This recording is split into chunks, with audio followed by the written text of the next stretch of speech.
সাপুরিয়া ভাই তাড়াতাড়ি চলেন। শোনেন, আপনি কি নিয়ে যেতেছে আমার বাড়িতে? এর আগেও মেলা কত সাপুরিয়া নিয়ে গেছি, কেউ ওই সাপ ধরে পারে নাই। ওই সাপ খালি আমার মুরগির ডিম একবারে খাই সাদা বাজে ঢালা দেয়, আমরা একটু খাবার পারি না। কিন্তু আপনি একটু নিয়ে যেতেছি মশাই, বুঝছেন? আপনি একটু দিয়া সাইজ ভাই দিয়া তো মনে হইতেছে না যে আপনি সাপ ধরে পারবেন। হেই মিয়া, এরকম কথা বলেন? আমি কি জন্মের পর সাপুরিয়া আছি নাকি? আমার 14 গোষ্ঠীর সাপুরিয়া।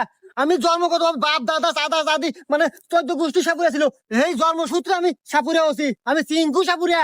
এমনকি সাপ তো ধরা দূরে থাক, সাপ ধরে নিজের হাতে সাপের দাঁত আমি ছিনেই নেই।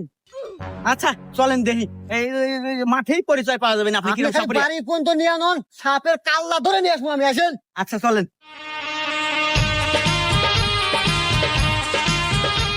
এই আমি গন্ধ পাইতেছি, সাপ তোর বাড়ির এই কানিতে বাসা বাঁধছে। হেই, সাপুরিয়া এটা আমার বাড়ি বকে, এটা তো মকবল চাচার বাড়ি। আমার বাড়িতে এখন 1 কিলোমিটার থাকে।